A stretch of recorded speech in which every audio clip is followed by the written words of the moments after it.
And now, here is your host, Don Cornelius.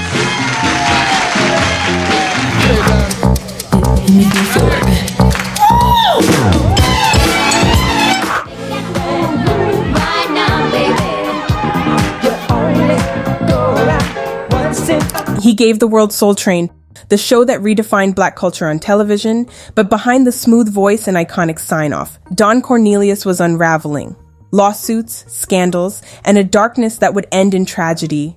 This is the untold story of his final years. To understand how Don Cornelius's life spiraled into controversy and despair, you have to first understand the heights he reached. Because Don Cornelius wasn't just a television host, he was a visionary, a pioneer, a cultural architect. He created a world where Black music, Black style, and Black pride weren't just celebrated, they were broadcast to millions of living rooms across America.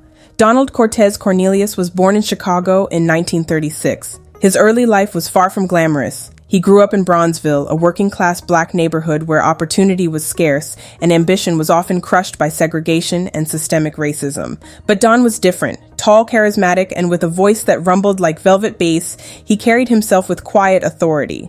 After serving in the Marines, he worked as an insurance salesman before finding his way into broadcasting. His first break came at Chicago's WVON radio station, where his voice immediately stood out.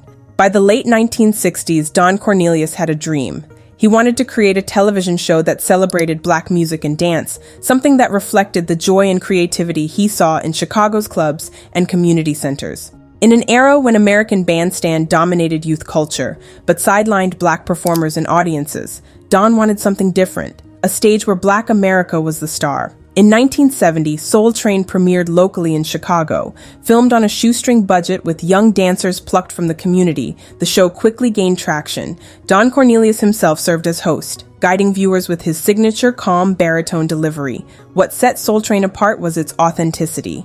The dancers weren't polished Hollywood extras. They were real kids, dressed in the latest styles, moving to the freshest tracks. The artists weren't sanitized for mainstream audiences. They were legends in the making. James Brown, Aretha Franklin, the Jackson 5, all found a home on Soul Train before mainstream TV embraced them. By 1971, Soul Train went national, airing in syndication across the U.S. It was more than a TV show. It was a cultural revolution. Every Saturday morning, millions of viewers tuned in for the Soul Train line, the latest dances, and Don Cornelius's trademark sign-off. Always in parting, we're going to wish you love, peace, and soul. And you can bet your last money it's all going to be a stone gas, honey. I'm Don Cornelius, and as always in parting, we wish you love, peace, and soul. It wasn't just entertainment, it was affirmation. In a country still scarred by segregation and racism, Don Cornelius put Black joy, creativity, and dignity at the center of American pop culture. But while his public persona radiated calm authority, behind the scenes, Don was fiercely protective, sometimes controlling, and increasingly isolated. He ran Soul Train with an iron grip, overseeing every detail, every deal, every frame of footage. This obsession with control built an empire, but it also planted the seeds of conflict that would follow him for the rest of his life. Through the 1970s and 1980s, Soul Train became a powerhouse, launching careers, influencing fashion, and cementing Don Cornelius as a cultural giant. But the industry was changing, and Don often clashed with artists, producers, and even his own staff. There were whispers of unpaid dancers, disputes over contracts, and questions about how much Don profited compared to those who made Soul Train iconic. Behind the scenes, his demeanor could be cold, even harsh. He wanted perfection, but perfection often came at the cost of personal relationships. By the late 1990s, Soul Train was fading. MTV, BET, and new forms of media were taking over.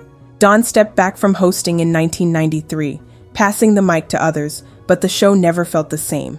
The empire he built was slowing, and so was Don Cornelius. To the public, Don was still the smooth-voiced king of Black music television.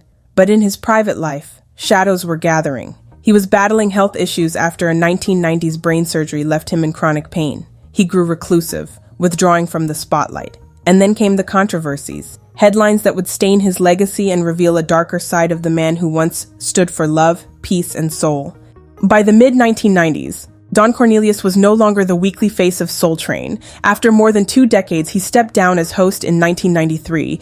handing over the microphone to younger voices. The decision seemed natural. Time had caught up with him, and new platforms like MTV and BT had begun shaping pop culture.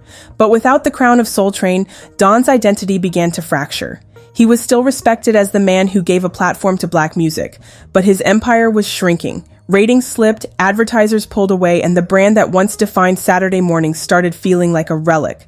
For a man who had always demanded control, losing his grip on the thing he built was devastating. Behind the scenes, Don faced lawsuits and financial disputes. Dancers and performers who had once seen Soul Train as their ticket to fame now accused the show of exploitation. Allegations swirled about low or non-existent pay for dancers, disputes over royalties, and questions about contracts. To outsiders, Don Cornelius was the smooth operator with the signature voice. But those who worked with him often saw a different man, controlling, unyielding, sometimes cold. He demanded perfection, but his perfectionism sometimes crossed into ruthlessness. Over the years, those tensions boiled over into lawsuits and bitter court battles. Though many of the claims faded from headlines, they chipped away at his once untouchable reputation. By the 2000s, Cornelius's private life had grown even more troubled. In 2008, he was arrested and charged with felony domestic violence against his third wife, Victoria Chapman. Court documents painted a grim picture, allegations of threats, abuse, and escalating volatility. It was a stunning contrast to the image he had cultivated for decades. The man who signed off with love, peace, and soul was now splashed across headlines for violence and turmoil. He eventually pled no contest to one count of corporal injury and was placed on probation. The case shook his legacy. Fans who had grown up idolizing the Soul Train conductor were forced to confront a darker side of the man behind the music. At the same time, Don Cornelius was struggling physically. Years earlier, he had undergone brain surgery to correct a congenital condition. The operation left him in chronic pain that only worsened with age. Those close to him described a man who grew more reclusive, more irritable, and increasingly isolated. The smile, the confidence, the showman's polish, much of it faded. What remained was a man in pain, haunted by personal demons, his empire gone, his reputation damaged.